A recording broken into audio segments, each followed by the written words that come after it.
नमस्कार दोस्तों, मैं संतोष शाह आप सभी लोगों का हार्दिक स्वागत करता हूं आज के इस डेली फोरकास्ट वीडियो में।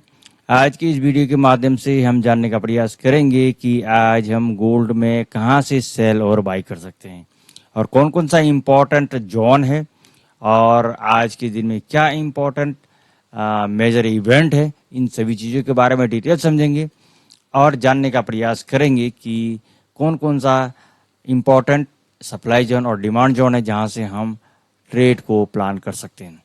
सबसे पहले हम चलते हैं फॉरेक्स फैक्ट्री के वेबसाइट में। तो यहाँ आ गए हैं फॉरेक्स फैक्ट्री की वेबसाइट में। यहाँ पर आप देख पा रहे हैं आज है 29 मई और आज आपको शाम को ठीक 6 बजे बहुत ही एक हाई इम्पैक्ट का न्यूज़ है। और अगर ये इस न्यूज़ के हिसाब से देखेंगे, अगर डेटा इन लोगों का पॉजिटिव आया तो फिर गोल्ड जो है और भी ज़्यादा डाउन साइड में जा सकता है। ऑलरेडी आज सुबह ही इसको एक तरह से हम बोल सकते हैं कि गोल्ड क्रैश हो गया है। तो ये मार्केट में ये तो होते रहेगा। अब इम्पोर्टेंट चीज़ ये हमें जानने की बात है कि आज क्या क्या हो सकता है। तो ये जो डेटा है जिसके वजह से हो सकता है कि दिन में अभी जितना अभी मूव दे दिया उसका अभी रिट्रेसमेंट करे और रेंज बाउंड हो और शाम के टाइम में एक अच्छा खासा आपको वोलेटिलिटी मिल सकता है और किसी भी एक साइड में अच्छा खासा मूव कर सकता है। तो बहुत अच्छा से ध्यान देना पड़ेगा और इम्पोर्टेंट सा जो आपका जोन है उसके बारे में आपको पता होना चाहिए और उसको मार्क करके रखिए। ठीक है, तो सबसे पहले हम चलते हैं चार्ट पे। तो यहाँ हम आ गए हैं डेली के चार्ट पे। तो डेली के चार्ट के हिसाब से देखिए, मैंने अभी तक जो वो ट्रेंड लाइन है उसको हटाया नहीं है। और अगर हम इस ट्रेंड लाइन को देखें तो जैसे मैंने बार बार बताया था कि इसके नीचे अगर क्लोज दे दिया तो फिर ये इस जगह तक आने का प्रयास करेगा और अगर उसके ऊपर जाएगा तो फिर आगे के लिए तो यहाँ पर है। तो अब देखिए इसको वो आगे नहीं जा सका, ये जो पिछला जो हाई है उसको ब्रेक नहीं कर सका ही। तो अब यहाँ पर क्या है कि इस बार क्या क्या कि ये जो लो है पिछले 1 2 3 4 5 6 दिन का लो उसको ब्रेक कर दिया।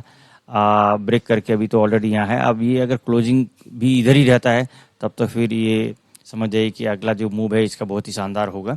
लेकिन अब यहाँ पर इस अभी जिस जगह पे ये खड़ा है क्या ये यहाँ पर रहेगा या यहाँ से फिर पुल बैक करेगा। तो जिस प्रकार से स्ट्रॉन्ग ये आ रहा है और बहुत ही ज़्यादा जो है पुल बैक नहीं ले रहा है तो उसके हिसाब से लग रहा है कि मार्केट जो है अच्छा खासा डाउन साइड आने के लिए रेडी है। अब ऑलरेडी यहाँ पर तो यहाँ पर आ भी चुका है $75 से ज़्यादा आप देख रहे हैं। अगर कल से अगर देखा जाए तो इस एरिया से आया है ये 3326 से लेके और यहाँ पर 3348 तक, यानी कि आप देखिए लगभग $80 तो नीचे ऑलरेडी आ चुका है। तो अभी अगर हम बात करेंगे कि हम कहाँ कहाँ से ट्रेड लेंगे तो उन चीज़ों को हम छोटा टाइम फ्रेम में देखेंगे। लेकिन अगर हम डे 1 के हिसाब से देखेंगे तो डे 1 में जो है ये बेरिश ट्रेंड में आ चुका है और इसका जो मूड है अभी हो सकता है कि इस बार जो ताकत लेके आ रहा है ये इस ताकत की वजह से ये जो एरिया जिसको ब्रेक नहीं कर पाया था, इसके नीचे नहीं जा पाया था, तो हो सकता है कि इस बार इसके नीचे ये क्लोजिंग दे और एक अच्छा खासा जो इसका जो इम्पोर्टेंट जगह जहाँ पर आना चाहिए था जिसके बारे में हम कई बार बोले हैं ये 2982 से लेके 69 के बीच में, तो यहाँ पर भी मार्केट आ सकता है। इसके लिए हमें तैयार रहना पड़ेगा। अब हम छोटा टाइम फ्रेम पे देखेंगे कि कौन कौन सा इंपॉर्टेंट लेवल है जहाँ से हम आज ट्रेड को फाइन कर सकते हैं। लेकिन यहाँ से हमें ये पता चल गया कि जो है मार्केट जो है डाउन साइड की ओर आने के लिए रेडी है। तो हम चलते हैं H1 का चार्ट पे। तो H1 के चार्ट पे अगर देखेंगे तो बहुत प्रयास किया ये जो लेवल था आपको 8992 इसको संभालने का, लेकिन नहीं संभाल सका। देख रहे हैं आप कई दिन से इसको प्रयास किया ब्रेक करने का, लेकिन आज जो है इसको ब्रेक कर दिया फाइनली और इसके नीचे मार्केट क्लोज दिया और फिर ज़्यादा समय नहीं लगाया और 1 घंटे के अंदर में आराम से ये यहाँ पर देखिए 87 से लेके 50 तक 1 ही घंटे का कैंडल में ला दिया ये। ठीक है, तो अब यहाँ पर क्या हो सकता है, ये अभी जो हम लोग का जितना सारा ये बाई जोन था वो सभी अभी का मार्केट से ऊपर वाला जो भी है उस सारा का सारा हमारा सेल जोन में बदल गया और जो ये एक स्ट्रॉन्ग बाई स्कैल्पिंग था अब ये स्ट्रॉन्ग सेल जोन में कन्वर्ट हो चुका है और ऊपर में ये सारा आपको सेल स्कैल्पिंग और सेलिंग जोन जो है ये सारा देखिए ये आपको सेल जोन मैं आपको इसको काउंट करेंगे। अब क्या है कि अब मार्केट कहाँ से रिटर्न हो सकता है, अगर मान के चलिए अभी तक का जो जो मूव दिया है, जहाँ से मार्केट जो जिस एरिया से आया है मार्केट, अगर यहाँ से हम देख लेंगे 89 से अगर हम बात करेंगे 89 या 90, तो यहाँ पर इसका रिट्रेसमेंट अगर बात करेंगे तो ये आपको 74 वाला एरिया आ रहा है। ये जो 76 82 है, इस जोन तक मार्केट अगर आता है, यहाँ से हम सेल करेंगे और बहुत ही इंपॉर्टेंट जगह है, यहाँ से हम सेलिंग का प्रॉफिट ले सकते हैं। यहाँ से सेल एक बार तो आपको देगा ही देगा, जोन आपको एक बार काम करना ही करना है, ठीक है। दोबारा आए तो फिर हो सकता है ऊपर चला जाए, लेकिन एक बार तो आपको यहाँ से बेनिफिट देगा ही देगा। जिस प्रकार से आप देख रहे हैं, ये जोन ऑलरेडी मैं कई दिन पहले से बना रखा था, और इस पे देखिए पहली बार आया मार्केट 50 के पास में, 51 50 के पास, तो यहाँ से मार्केट आराम से 68 तक गया है, यानी कि $18 का मूव दिया। फिर एक्चुअल में जाना यहाँ तक चाहिए था, लेकिन पहले ही गिर गया क्योंकि सेलिंग प्रेशर ज़्यादा है। अब मार्केट दोबारा यहाँ आया तो इसको ब्रेक करने का कोशिश किया, देखिए आया कहाँ तक, 45 तक। अब यहाँ पर अभी बाइंग करना नहीं चाहिए था, अगर किए होंगे तो गलती है। अब इसको ये ब्रेक करने का प्रयास करेगा, और इसका टारगेट है यहाँ पर 35 से 30 के बीच में, और यहाँ पर आने से जरूर इसको हम फिर बाय करेंगे। और एक इम्पॉर्टेंट एक रेजिस्टेंस है, इसको कितना होल्ड करता है कहना मुश्किल है, क्योंकि बहुत ही इंपॉर्टेंट एरिया है जहाँ से मार्केट बहुत बार बाउंस हुआ है। तो इसकी वजह से इस जगह पे भी हम यहाँ पर वेट करेंगे, और इसके नीचे अगर आ जाता है तो फिर हमारा यहाँ इस एरिया तक आएगा। नीचे का जो आपको बाइंग जोन है, ये सारा एरिया है आपको 3208 से 4, आपको 3190 से 87, उसके बाद 3173 से 67, और आपको ये 3154 से 57 के बीच में, 57 और 54 के बीच में। तो आज के लिए इतना काफ़ी है कि आप इस एरिया तक का अगर आप मार्क करके रखेंगे तो फिर बाकी बड़ा टाइम फ्रेम पे तो है ही। और अगर ऊपर वाला एरिया देखेंगे तो 76 से लेके 82 और 89 से 92, इस एरिया से हम सेल करेंगे, और नीचे वाला बाइंग जोन आपको इम्पोर्टेंट है। जैसे ही इसको इसके नीचे क्लोज कर देता है तो फिर ये हमारा जो है बाई स्कैल्पिंग की जगह सेल स्कैल्पिंग रहेगा, यहाँ से हम सेल करेंगे। फिर अगर इसको इसके नीचे क्लोज दे देता है तो फिर ये बाई की जगह सेल स्कैल्पिंग जोन बन जाएगा, यहाँ से फिर हम इसके नीचे सेल करेंगे। तो जिस प्रकार से यहाँ पर अभी ये अब जो है बाई जोन था पहले, तो अभी सेल जोन में कन्वर्ट हो चुका है। तो इस एरिया से भी एक बार इसको रिस्पेक्ट मिल चुका है, 38% वाला एरिया को कंप्लीट कर चुका है, लगभग 50% भी ये कंप्लीट कर चुका है ये, लेकिन ये 61% तक भी आ सकता है। ये 50% की वजह से यहाँ से मार्केट जो है वापस आया है।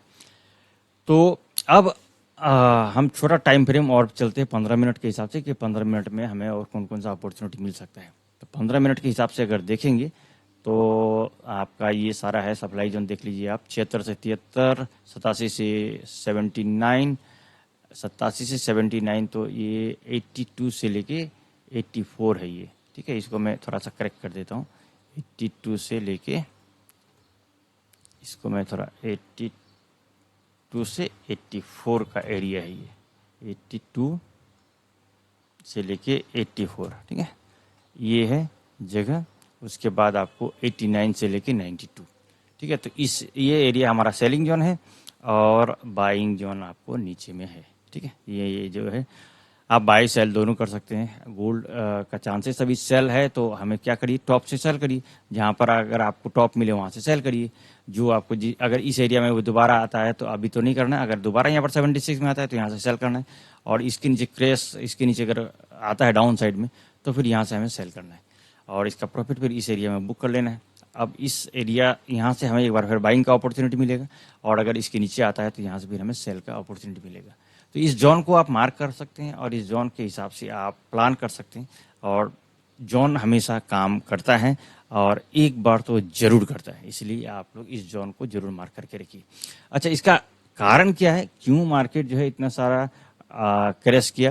कल तो मार्केट बिल्कुल ही सही चल रहा था, लेकिन क्रैश करने का वजह क्या है कि DXY जो है बहुत ही ज़बरदस्त जो है गैप अप के साथ में ओपन हुआ है। DXY में अगर हम देखेंगे तो DXY देखेंगे, जो डॉलर इंडेक्स है वो बहुत ही शानदार जो है गैप अप के साथ ओपन हुआ है। 99.442 से लेके ये ओपन हुआ जाके इस जो ट्रेंड लाइन है इसके ऊपर में 100.03 से। तो स्वाभाविक सी बात है कि इतना बड़ा गैप जो अप हो गए ओपन हुआ है, तो इसकी वजह से गोल्ड जो है क्रैश हुआ है। अब बात है कि क्या इसको ये फिल कर सकता है, तो बिल्कुल कर सकता है। हो सकता है कि इसको फिल करके फिर बाउंस बैक करे। अगर इसको फिल करता है तो फिर गोल्ड जो है अपनी जगह पे पहुंच जाएगा। अब अगर छोटा टाइम फ्रेम पे देखेंगे तो इसको होल्ड करने का प्रयास किया, और अगर जो इसका जो कैंडल बना है इसके हिसाब से लग नहीं रहा है कि इसको फिल करेगा जल्दी से। अगर आ गया तब तो ठीक है। अब हालांकि पिछले 1-2 घंटे से तो ये इसको मैनेज करके रखा है। अगर इसके नीचे आ जाता है तो फिर इसको अगर गैस गैप को फिल करके यहाँ से रिफंड जाता है तो फिर इस एरिया में 100.4 तक जाना सकता है। ठीक है। तो अगर गोल्ड अगर DXY अपसाइड की ओर जाएगा तो गोल्ड तो डाउन साइड आने का पूरा चांसेस रहेगा। तो इसी तरह से प्लान करना है कि कहाँ कहाँ से हम सेल और बाय कर सकते हैं, और क्यों कर सकते हैं, क्योंकि DXY को के ऊपर में भी डिपेंड करता है, और जियोपॉलिटिकली भी कुछ शायद इंपॉर्टेंट खबर होगा जो कि अभी तक मालूम नहीं पड़ रहा है। तो थोड़ा देर में पता चल जाएगा कि क्या क्या इंपॉर्टेंट कुछ चीज़ें आ रहा है, तो उसके हिसाब से जो है गोल्ड के ऊपर में इफेक्ट पड़ेगा, और उस पर भी नज़र रखना बहुत ज़रूरी है।